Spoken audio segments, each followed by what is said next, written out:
Disclaimer. दोस्तों, मैं आप सभी को बता दूं, ये कहानी पूरी तरह काल्पनिक है। ये सिर्फ दर्शकों के मनोरंजन के लिए बनाई गई है। इसमें दर्शाए गए सभी पात्र, नाम, उत्पाद और घटनाएं पूरी तरह काल्पनिक है। ये कहानी किसी भी तरह से किसी भी व्यक्ति के भावनाओं, प्रथाओं, परंपराओं और विश्वासों के अपमान नहीं करती है।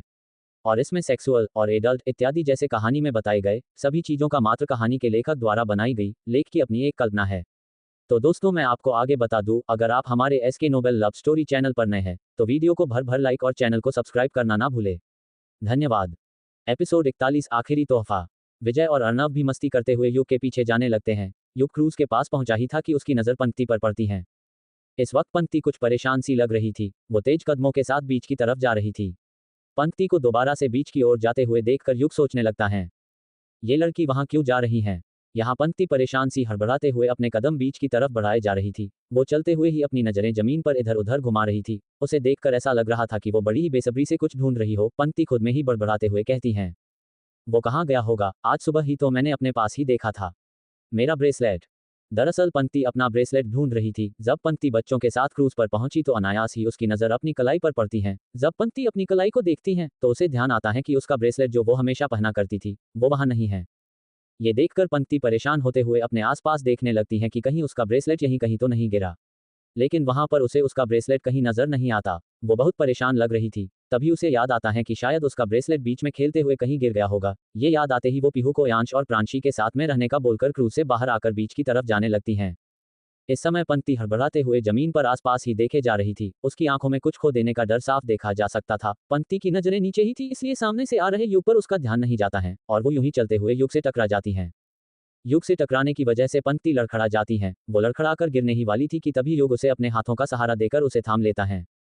पंक्ति एक पल को युग की तरफ देखती हैं, फिर अगले ही पल वो खुद को संभालते हुए दोबारा कुछ ढूंढने लगती हैं। युग को पंक्ति का इस तरह से उसे इग्नोर करना अच्छा नहीं लगता है, लेकिन वो तब उसे कुछ कहता नहीं है क्योंकि वो देख सकता था कि पंक्ति किसी चीज को लेकर परेशान है। युग पंक्ति के पीछे चलते हुए उससे सवाल करता है, क्या हुआ, तुम इस तरह क्या ढूंढ रही हो। पंक्ति उसे कोई जवाब नहीं देती है। वो वहां चलने लगती हैं जहां कुछ देर पहले वो यांश, प्रांशी और पीहू के साथ खेल रही थी। पंक्ति से कोई जवाब ना पाकर युग उसके पीछे जाते हुए दोबारा उससे पूछता है, हे तुम क्या ढूंढ रही हो, बताओगी। पंक्ति बिना युग की तरफ देखे ही कह देती है, मेरा ब्रेसलेट। पंक्ति की बात सुनकर युग अपने मन में ही सोचने लगता है, ये लड़की एक मामूली ब्रेसलेट के लिए इतना परेशान क्यों हो रही है। तभी युग को क्रूज का हॉर्न बजने की आवाज की सुनाई पड़ती है, लेकिन पंक्ति तो इस वक्त अपने ही ध्यान में थी, इसलिए उसका ध्यान उस तरफ नहीं गया। ये हॉर्न एक इशारा था कि क्रूज अब कुछ ही देर में वहां से रवाना होने वाली है, इसलिए वो पंक्ति से कहता है, उसे छोड़ो, हमें चलना चाहिए। ये कहकर युग क्रूज की तरफ जाने लगता है। युग 4 कदम आगे चलने के बाद जब वो पीछे मुड़कर देखता है तो पंक्ति उसके साथ नहीं आ रही थी। वो अब भी अपना ब्रेसलेट ढूंढने में लगी हुई थी। युग उसे छोड़कर आगे जाने लगता है। युग अभी मुश्किल से कुछ कदम आगे बढ़ा ही था कि वो कुछ सोचकर अपने कदम रोक लेता है। फिर युग अपनी 2 उंगलियों से अपना सिर दबाते हुए अपना सिरना में हिला देता है। युग एक गहरी सांस लेकर दोबारा से पंक्ति की तरफ जाने लगता है। युग भी पंक्ति के पास जाकर नीचे जमीन पर उसका ब्रेसलेट ढूंढने लगता है। युग नीचे देखते हुए ही पंक्ति से कहता है, तुम ऐसे ढूंढोगी तो तुमको क्या ही मिलेगा, अपने फोन की फ्लैश लाइट ऑन करके देखो। पंक्ति उसकी बात को सुनकर बिना उसकी तरफ देखे उसे जवाब देती है, मेरे पास फोन नहीं है। युग उसकी बात सुनकर चौंक जाता है, क्योंकि आज के जमाने में जहां बच्चे बच्चे के पास मोबाइल होता है वहां इस लड़की के पास फोन नहीं था। युग उसे बिना कुछ कहे अपने मोबाइल की फ्लैश लाइट ऑन कर देता है। पंक्ति उस लाइट की मदद से सभी जगह देख रही थी, लेकिन उसे उसका ब्रेसलेट की भी नजर नहीं आ रहा था। युग देखता है कि क्रूज अब जाने ही वाली है, तो वो पंक्ति से कहता है, देखो, उस ब्रेसलेट को छोड़ो, अब हमको जाना होगा वरना क्रूज निकल जाएगी। अब तक पंक्ति की आंखें नम हो चुकी थी। वो अपना सिर नामे हिलाते हुए ही बोल पड़ती हैं, नहीं, मुझे मेरा वो ब्रेसलेट चाहिए, मैं उसके बिना कहीं नहीं जाऊंगी। युग को अब पंक्ति पर गुस्सा आ रहा था, इसलिए वो उस पर चिल्लाते हुए उसे कहता है, ओ शट अप, एक मामूली से ब्रेसलेट की वजह से हम यहीं रह जाएंगे। युग की बात सुनकर पंक्ति हैरानी से उसे देखकर खुद से ही बोल पड़ती हैं, मामूली सा ब्रेसलेट। उसके मुंह से ये शब्द निकलते ही पंक्ति की आंखें आंसुओं से भर जाती हैं। पंक्ति की आंखों के सामने उसके माँ पापा का हंसता हुआ चेहरा आ जाता है। इसी के साथ पंक्ति अपनी अतीत की यादों में खो जाती है। आज पंक्ति बहुत खुश थी। आज उसका 18वां बर्थडे था। इसी खुशी में शाम को घर में पार्टी भी रखी हुई थी, जिसमें पंक्ति के सारे दोस्त भी आने वाले थे। पंक्ति की 12वीं की एग्जाम आने वाली थी, इसलिए आजकल पंक्ति ज्यादा स्कूल नहीं जाती थी, बल्कि घर पर बैठकर पढ़ाई किया करती। पंक्ति के माँ पापा को पंक्ति से कभी कोई शिकायत नहीं हुआ करती, क्योंकि उन्हें कभी भी पंक्ति को पढ़ाई करने के लिए कहना नहीं पड़ता। पंक्ति खुद ही अपना टाइम मैनेजमेंट कर लिया करती थी। इस वक्त भी पंक्ति अपने कमरे में बैठकर पढ़ाई कर रही थी। तभी उसके माँ पापा उसके कमरे में आते हैं। पंक्ति की माँ उसकी तरफ देखती हुई कहती हैं, मेरी प्यारी पंखु, क्या कर रही हैं। पंक्ति उन दोनों को साथ देखकर हैरानी से उनसे कहती हैं, माँ पापा आप दोनों इस वक्त घर कैसे, आप ऑफिस नहीं गए? तभी उसके पापा बोल पड़ते हैं, आज हमारी प्रिंसेस का 18th बर्थडे है तो हमने हाफ डे की छुट्टी ले ली ताकि आज हमारी राजकुमारी का जन्मदिन बहुत ही शानदार बनाया जा सके। ये सुनकर पंक्ति खुश होकर उन दोनों के गले लग जाती हैं और उनसे कहने लगती हैं, वाह पापा मैं अपनी बर्थडे पार्टी के लिए बहुत एक्साइटेड हूँ। उसे इतना खुश देखकर पंक्ति के माँ पापा भी बहुत खुश थे। फिर पंक्ति की माँ उससे अलग होकर उसके हाथों में एक बॉक्स रख देती हैं। पंक्ति उस बॉक्स को देखकर नासमझी के साथ उनसे सवाल करती हैं, इसमें क्या है माँ? पंक्ति की माँ मुस्कुराते हुए उसे जवाब में कहती हैं, तुम्हारा आज का पहला गिफ्ट, तुम खुद इसे खोल कर देखो। ये सुनकर पंक्ति खुशी के साथ उस बॉक्स को खोलने लगती हैं। पंक्ति उस बॉक्स को खोलकर उसमें देखती हैं तो उसमें एक बहुत ही खूबसूरत सोने का ब्रेसलेट था। वो ब्रेसलेट में कुछ दूरी पर हीरे भी जड़े हुए थे जो कि चमक रहे थे।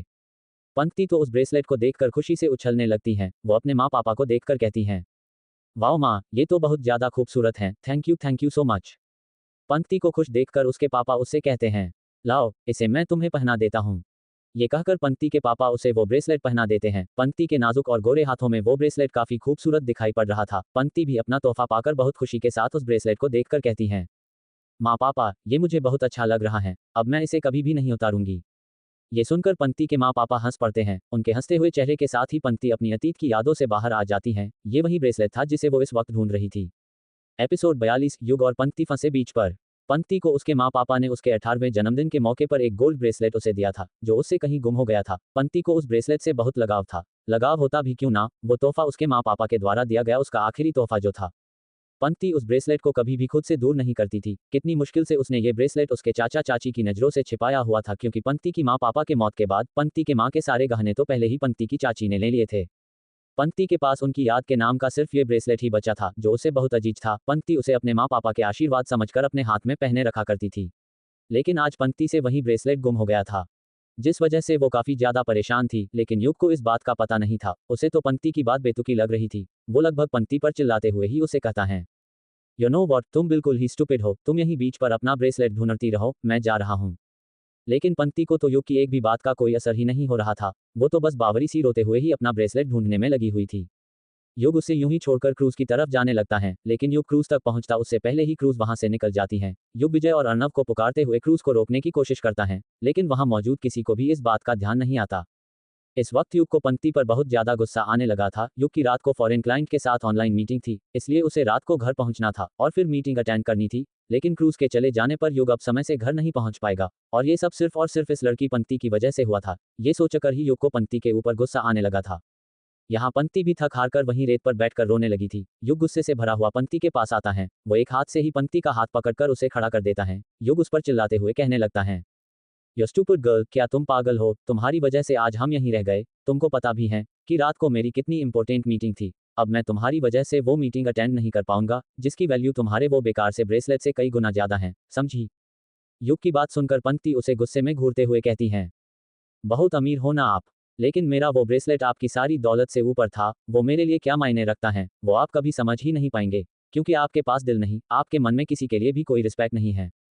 युग हैरानी से पंक्ति को देखता ही रह जाता है क्योंकि आज से पहले उसने पंक्ति को इतने दर्द और गुस्से में नहीं देखा था। पंक्ति युग का हाथ झटकते हुए उससे कहती हैं, वैसे भी मैंने आपको यहाँ नहीं बुलाया था और आपको तो मेरी जैसी लड़कियों से घिन आती है ना, तो आप यहाँ क्यों आए? मुझे मेरे हाल पर छोड़कर चले जाइए। वैसे भी मुझे किसी से कोई उम्मीद नहीं है, उस पर आप तो मेरे कोई नहीं लगते। पंक्ति की बात सुनकर युग बिल्कुल चुप हो गया था। पंक्ति की बात का उसके पास कोई जवाब था ही नहीं। पंक्ति युग को सुनाकर वहां से चलने लगी थी। युग बस उसे जाते हुए देखता रह जाता है। तारांकन। इस तरफ युग के विला में सेलिना बड़े मजे से रह रही थी। इस वक्त सेलिना हॉल में बैठकर अपना मैनिक्योर करवा रही थी। सेलिना बस सारा दिन अपने ब्यूटी और मेकअप में बिता दिया करती थी। घर के सारे नौकर तक सेलिना से परेशान हो गए थे क्योंकि इतने काम तो कभी उन्हें युग और अयांश के भी नहीं करने पड़े थे जितने सेलिना उनसे करवा रही थी। सेलिना उस सलोन वाली लड़की को डांटते हुए उन्हें कहती हैं, क्या कर रही हो तुम लोग? मेरी स्किन बहुत सेंसिटिव और डेलिकेट है, इसे धीमे से रब करो। वो सलोन आर्टिस्ट भी सेलिना के नखरे झेल कर परेशान हो गए थे लेकिन वो उसे पलटकर कोई जवाब भी तो नहीं दे सकते थे क्योंकि सेलिना ने उन्हें मुंह मांगे पैसे जो दिए थे। सेलिना उनसे कुछ कह ही रही थी कि तभी उसकी नज़र सामने से आ रही शांति मल्होत्रा पर जाती हैं जो यहीं आ रही थी। सेलिना उनको देखकर हड़बड़ाते हुए खड़ी हो जाती हैं। सेलिना युग की माँ को यहाँ देखकर हैरान थी। वहीं युग की माँ भी युग के घर में किसी लड़की को देखकर उतनी ही हैरान थी। शांति जी सेलिना के पास आकर उसकी ओर सवालिया निगाहों से देखने लगती हैं। उन्हें इस तरह खुद देखते हुए पाकर सेलिना मुस्कुराते हुए शांति जी से कहती हैं, हेलो आंटी। शांति जी भी उसके जवाब में अपना सिर हिला देती हैं। फिर सेलिना से सवाल करते हुए कहती हैं, तुम कौन हो और यहाँ पर क्या कर रही हो? शांति जी आज से पहले कभी भी सेलिना से मिली नहीं थी, साथ ही साथ उन्हें यह भी नहीं पता था कि सेलिना युग के साथ उसके घर में रह रही है। सेलिना बड़े आराम से शांति जी को जवाब में कहती हैं, आंटी मैं सेलिना, युग और मैं यहीं साथ में रहते हैं। सेलिना की बात सुनकर शांति जी को झटका सा लगता है। उन्हें इस बात का यकीन ही नहीं हो रहा था कि युग किसी लड़की के साथ रह रहा है। वो युग जो लड़कियों के नाम से भी चिढ़ता था, आज वही किसी लड़की के साथ एक ही घर में रह रहा है। सेलिना उनका चेहरा देखकर समझ जाती हैं कि शांति जी को उसकी बातों पर यकीन नहीं हो रहा है, इसलिए वो उन्हें अपनी बात पर यकीन दिलाते हुए दोबारा उनसे कहती हैं, आंटी, खुद युग ने ही मुझे यहाँ रहने के लिए बुलाया है। अगर आपको विश्वास नहीं हो रहा तो आप यहाँ के सर्वेंट से पूछ लीजिए। शांति जी को सेलिना की बातें सच ही लगती हैं, क्योंकि ये युग का घर था और यहाँ बगैर उसकी मर्जी के परिंदा भी पर नहीं मार सकता था, इसलिए वो कुछ मुस्कुराते हुए सेलिना से कहती हैं, नहीं, इसकी कोई जरूरत नहीं है, अगर तुम कह रही हो तो सच ही बोल रही होंगी। सेलिना उनका कोई जवाब नहीं देती। तभी शांति जी खुद ही सेलिना से पूछती हैं, अच्छा तुम मुझे ये बताओ, क्या युग और तुम कोई रिलेशनशिप हो? ये सुनकर सेलिना कुछ शर्माते हुए उनसे कहती हैं, वैसे आंटी, युग ने यहाँ मुझे अयांश से घुलने मिलने के लिए ही बुलाया है, वो मुझे अयांश की माँ बनाना चाहता है। सेलिना की बात सुनकर तो शांति जी का मुंह खुला का खुला ही रह जाता है। वो बिल्कुल ही चौंक जाती हैं, क्योंकि युग इतनी जल्दी किसी लड़की को घर ले आएगा, उन्हें इस बात की खबर नहीं थी। शांति जी दोबारा से सेलिना से सवाल करती हैं, क्या तुम दोनों ने सगाई या शादी की है? सगाई और शादी की बात को सुनकर सेलिना शर्माने लगती हैं और ना में अपना सिर हिलाते हुए शांति जी से कहती हैं, नहीं आंटी, अभी तक तो हमने इस बारे में कुछ सोचा नहीं है। ये सुनकर शांति जी कुछ परेशान सी हो जाती हैं, लेकिन वो सेलिना से कुछ कहती नहीं है। कुछ देर तक कुछ सोचने के बाद वो सेलिना से पूछती हैं, युग कहाँ है? सेलिना उनको जवाब देते हुए कहती हैं, आंटी युग तो 2 दिनों के लिए अयांश के साथ उसकी स्कूल ट्रिप पर गया हुआ है। ये सुनकर शांति जी उससे कहती हैं, ठीक है, जब युग आ जाएगा तब मैं तुम दोनों से इस बारे में बात करूंगी। ये कहकर शांति जी वहां से चली जाती हैं। वहीं सेलिना मन ही मन खुश होते हुए खुद से कहती हैं, अरे वाह, लगता है आंटी युग से मेरी और उसकी शादी की बात करना चाहती हैं। वाह, मतलब जल्द ही मैं युग की ऑफिशियल वाइफ बन जाऊंगी। सेलिना यही सब सोचते हुए खुशी से नाचने लगी थी। तारांकन। इस तरफ बीच पर युग और पंक्ति नीचे जमीन पर ही बैठे हुए थे। काफी देर यूं ही दोनों एक दूसरे पर गुस्सा करने के बाद शांत हो गए थे। पंक्ति समंदर के किनारे बैठी थी और युग उससे कुछ दूरी पर बैठा हुआ था। एपिसोड 43 बीच डेट। इस तरफ बीच पर युग और पंक्ति नीचे जमीन पर ही बैठे हुए थे। काफी देर यूं ही दोनों एक दूसरे पर गुस्सा करने के बाद शांत हो गए थे। पंक्ति समंदर के किनारे बैठी थी और युग उससे कुछ दूरी पर बैठा हुआ था। हालांकि युग को ये बात अब भी समझ में नहीं आ रही थी कि पंक्ति एक ब्रेसलेट के लिए क्यों इतनी उदास हो रही थी, लेकिन वो पंक्ति को देखकर इतना तो जान ही गया था कि वो ब्रेसलेट उसके लिए काफी इंपॉर्टेंट था, लेकिन वो सारी रात यहाँ बैठकर नहीं बिताने वाला था। वहीं पंक्ति की भी अपने ब्रेसलेट के मिलने की सारी उम्मीद खत्म हो चुकी थी, क्योंकि उसने सारा बीच देख लिया लेकिन उसे उसका ब्रेसलेट कहीं भी नहीं दिखता है। अंत में थककर पंक्ति वहीं बैठ जाती है। जब काफी देर तक अपने माँ पापा की यादों में डूबी रहने के बाद उसे निदान का ध्यान आता है, तब पंक्ति हड़बड़ाते हुए उठ जाती हैं। अपनी यादों के चलते वो निदान के बारे में तो भूल ही गई थी। वो यही सोचते हुए खुद में बड़बड़ाते हुए कहने लगती हैं, हे भगवान, अब मैं घर कैसे जाऊंगी? प्रांशी भी क्रूज पर अकेली होंगी और निदान, वो जब मुझे घर पर नहीं देखेगा तब वो मुझे। ये सोचकर ही पंक्ति डर के मारे थर थर कांप उठती हैं। वो जल्दी जल्दी अपने कदम दूसरी ओर बढ़ा देती हैं। युग उसे जल्दी में जाते हुए हैरानी से देखने लगता है। उसे इस तरह देखकर युग भी अपने कदम उसकी ओर बढ़ाते हुए उससे पूछता है, हे तुम कहाँ जा रही हो? पंक्ति बिना उसकी तरफ देखे ही जवाब में कहती हैं, मुझे घर जाना है वरना। इससे आगे का वाक्य पंक्ति खत्म नहीं कर पाती है। युग उसका हाथ पकड़कर उसे अपनी ओर खींचकर रोक लेता है। युग के इस तरह खींचने से पंक्ति युग की चेस्ट से टकरा जाती है और हैरानी से युग को देखने लगती है। युग भी उसे घूरते हुए ही कहने लगता है, तुम पागल हो गया? जब जो सनक उठती हैं वही करने लगती हो। जिस तरफ तुम जा रही हो वहां जंगल पड़ता है, क्या तुम्हारा घर जंगलों में है? पंक्ति अब घबराने लगी थी। वो अपनी मासूम सी आंखों से युग की ओर देखकर अपनी घबराई हुई आवाज में उससे पूछ बैठती हैं, तो अब हम घर कैसे जाएंगे? और बच्चे? युग को ना जाने क्यों लेकिन इस वक्त पंक्ति बहुत ही मासूम सी लग रही थी। उसे इस तरह देखकर एक पल को युग का मन करता है कि उसे प्यार से कहें कि तुम घबराओ मत, मैं हूं ना, मैं सब कुछ मैनेज कर लूंगा। लेकिन अगले ही पल वो अपने मन में आ रहे ख्यालों को झटक देता है और अपनी कड़क आवाज में उससे कहता है, ये तो यहाँ पर टाइम वेस्ट करने से पहले सोचना चाहिए था। युग की बात को सुनकर पंक्ति उसे घूरने लगती है, पर अब वो उससे क्या ही कह सकती थी। आखिर युग भी तो सिर्फ उसी की वजह से यहाँ फंस गया था, इसलिए वो युग की बात का कोई पलटकर जवाब नहीं देती है। युग उसकी जेब से फोन निकालता है और अगले ही पल अर्नव को कॉल लगा देता है। 2-3 रिंग के बाद ही अर्नव युग का फोन रिसीव करके बिना उसकी बात को सुने ही उससे बोल पड़ता है, युग तू कहाँ है? हमने सोचा तू हमारे साथ ही था, लेकिन जब हम यहाँ पहुंचे तो तू तो यहाँ पर था ही नहीं। तू है कहाँ? युग उसके सवालों से इरिटेट होते हुए ही कहता है, तू पहले मेरी बात सुनेगा या बोलता ही जाने वाला है? ये सुनकर अर्नव उससे कहता है, ठीक है बोल, क्या हुआ? उद्धरण चिन्ह। युग शांत लहजे के साथ ही उससे कहता है, मैं यहाँ बीच पर हूँ। उद्धरण चिन्ह। युग की बात अभी खत्म भी नहीं हुई थी कि उससे पहले ही अर्नव बीच में बोल पड़ता है, क्या कहा? तू बीच में रुक गया है? तू पार्टी करने के लिए रुका है? यार तू कैसा दोस्त है युग? तू मुझे भी बोल देता, मैं और विजय भी तेरे साथ रुक जाते, फिर हम तीनों साथ में पार्टी करते। तू ऐसे कैसे हमें छोड़कर अकेले अकेले कैसे बीच में रुक सकता है? उद्धरण चिन्ह। युग को इस वक्त अर्नव पर इतना गुस्सा आ रहा था कि अगर पंक्ति सामने नहीं होती तो वो अच्छे से अर्नव को सुना देता, लेकिन इस वक्त सामने पंक्ति खड़ी थी इसलिए वह कुछ ज्यादा नहीं बोल सकता था। इसलिए ये खुद को शांत रखते हुए अपने दांत भींचते हुए अर्नव को कहता है, अर्नव, मैं यहाँ मजबूरी में फंस गया हूँ और इस वक्त मैं तुझसे ज्यादा बातें भी नहीं कर सकता क्योंकि मेरे फोन की बैटरी डेड होने वाली है। अभी के लिए मैं जो बोल रहा हूँ तुझे सिर्फ उतना ही करना है, बाद में मैं तुझे मिलकर सब कुछ अच्छे से समझाता हूँ। युग अपनी बात अर्नव को बताते हुए कहता है, मुझे आने में शायद लेट हो जाएगा, इसलिए तू आयांश को घर पर छोड़ देना। तभी पंक्ति बीच में बोल पड़ती हैं, प्लीज आपके दोस्त से ये भी कहिए ना कि वो प्रांशी को भी पीहू के साथ उसकी माँ के पास छोड़ दीजिएगा जब वो पीहू को लेने आएंगे। उद्धरण चिन्ह। फोन पर किसी लड़की की आवाज को सुनकर अर्नव युग को छेड़ते हुए उसे कहता है, युग तू किसी लड़की के साथ बीच पर रुक गया है, वाह मेरे दोस्त तू तो बड़ा छुपा रुस्तम निकला। उद्धरण चिन्ह।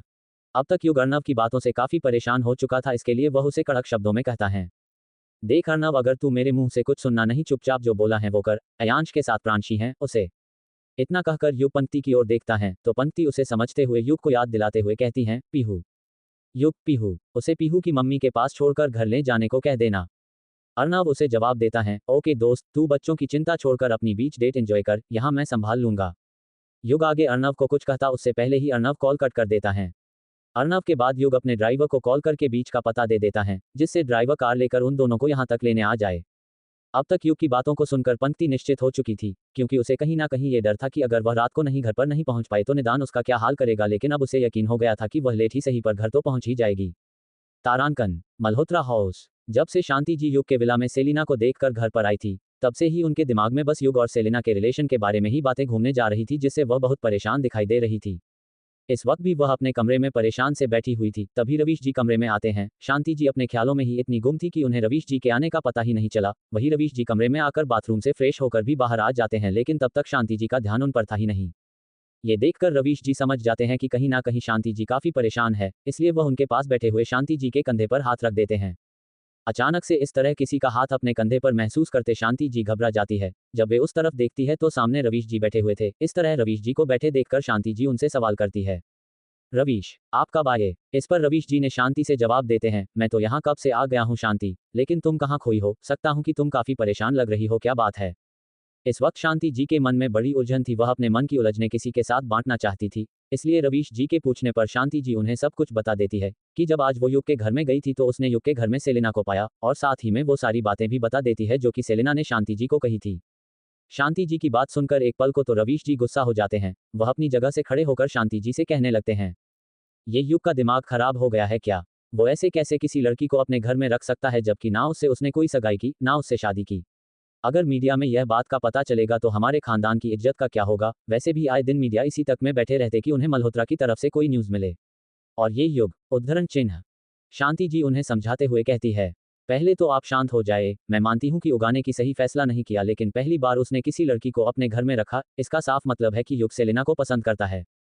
रवीश जी उनकी बात का विरोध करने ही वाले थे कि शांति जी बीच में उन्हें रोकते हुए कहती है, मैं जानती हूं कि आप यही कहना चाहते हैं, ऐसे मल्होत्रास के नाम को नुकसान होगा, लेकिन मीडिया में मल्होत्रास की कोई बदनामी नहीं होगी, इसके लिए मेरे पास एक रास्ता है।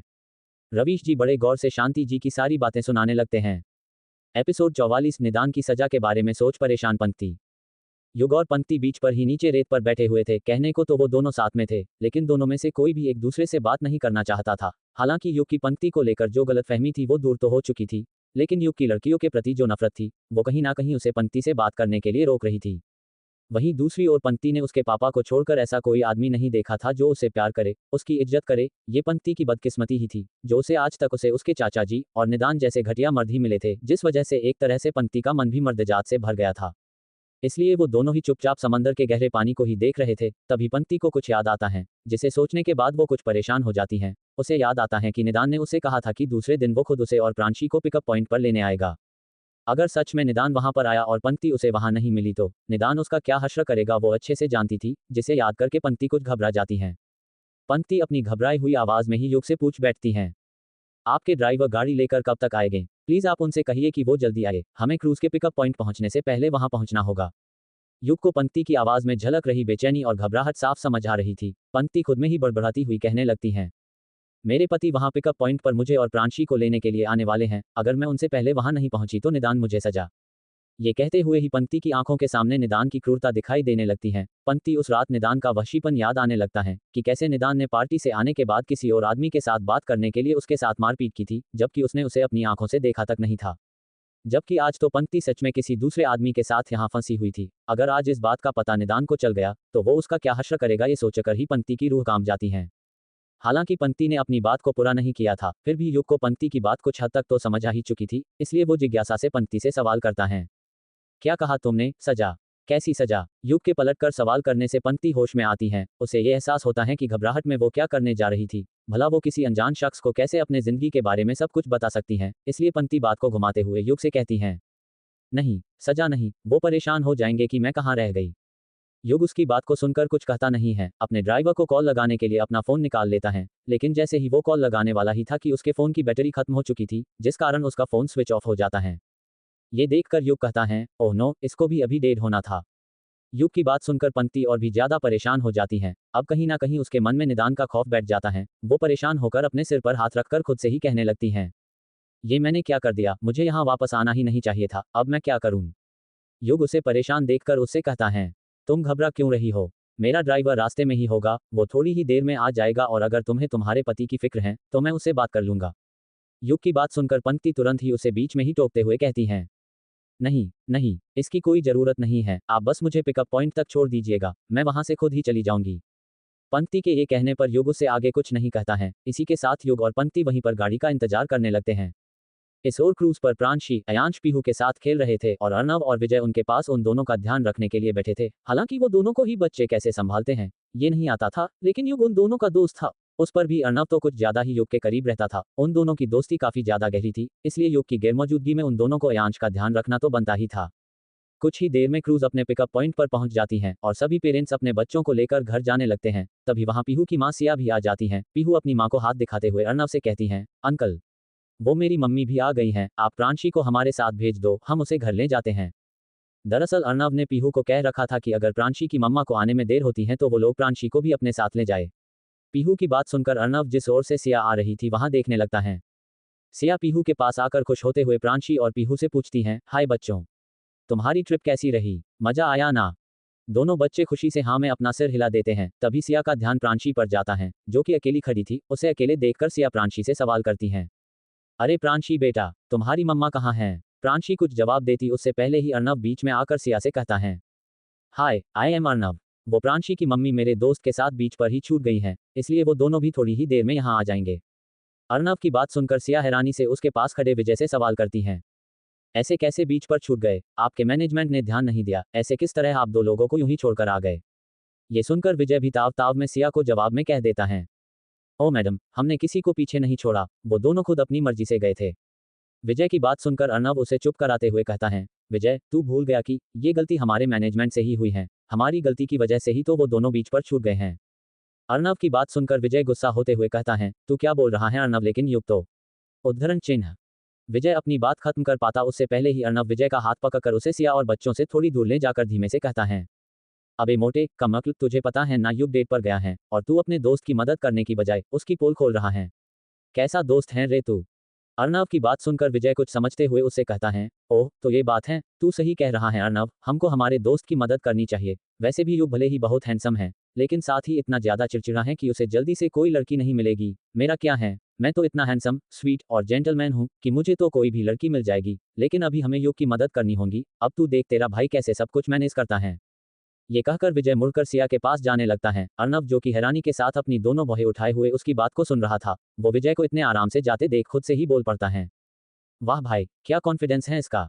विजय सिया के पास जाकर बड़े ही विनम्रता के साथ सिया से कहता है, माफ करना मैडम, हमारे मैनेजमेंट की गलती की वजह से ही ये सब हुआ है। लेकिन आप परेशान मत होइए, आप आराम से इस बच्ची को अपने साथ ले जाइए, हमारा दोस्त उसकी मम्मी को घर तक छोड़ देगा। ये सुनकर सिया भी मुंह बनाते हुए उसे जवाब देती हैं, बहुत मेहरबानी आपकी जो आपने अपनी भूल को स्वीकार किया। चलो बच्चों, तब तक हम घर चलते हैं। ये कहकर सिया पीहू और प्रांशी को घर ले जाने लगती हैं। प्रांशी पलटकर अयांश को बाय करती हैं और वो भी सिया और पीहू के साथ घर चली जाती हैं। एपिसोड 46, निदान के सवाल। इस तरफ बीच में पंक्ति परेशान होकर इधर उधर टहल रही थी, वही युग एक जगह आराम से अपना हाथ बंधे हुए खड़ा था। युग पंक्ति को इतना परेशान होते हुए देखकर उसे थोड़ी ऊंची आवाज में कहता है, इस तरह से रैंप वॉक करने से मेरी गाड़ी नहीं आ जाने वाली है, इसलिए इधर उधर चलना बंद करो, मुझे ये बहुत इरिटेटिंग लग रहा है। ये सुनकर पंक्ति अपना मुंह बनाते हुए एक जगह पर खड़ी हो जाती हैं। अभी युग में इतना कहा ही था कि तभी पंक्ति की नज़र बीच के पास आ रहे एक आदमी पर चली जाती है। कोई तेजी के साथ अपने कदम बढ़ाते हुए उनकी तरफ ही आ रहा था। उसे देखकर पंक्ति उस तरफ हाथ दिखाते हुए युग से कहती हैं, ये आदमी हमारी तरफ क्यों आ रहा है? उसकी बात को सुनकर युग भी उस तरफ देखता है तो सामने से उसका ड्राइवर उनके पास आ रहा था। उसे देखकर युग एक नज़र पंक्ति की तरफ देखकर कहता है, ये मेरा ड्राइवर है।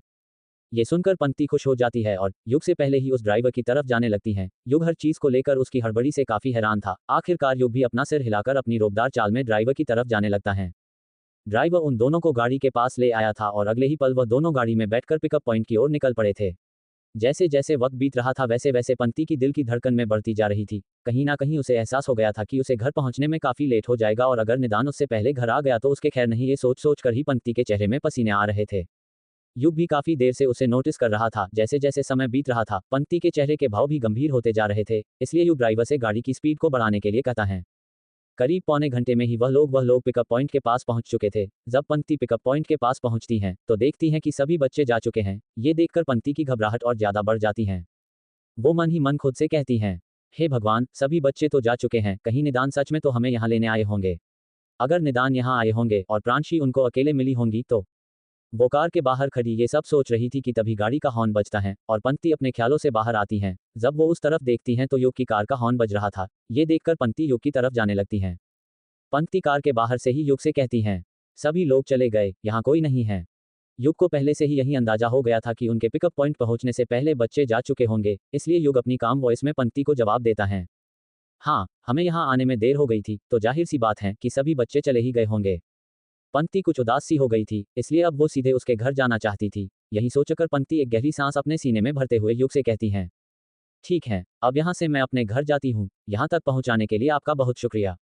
ये कहकर पंक्ति अपने कदम उसके घर की तरफ जाने के लिए बढ़ा देती है। युग उसे जाते हुए देखता रहता है। अगले ही पल उसे कुछ ख्याल आता है और वो ड्राइवर से पंक्ति की तरफ गाड़ी ले जाने के लिए कहता है।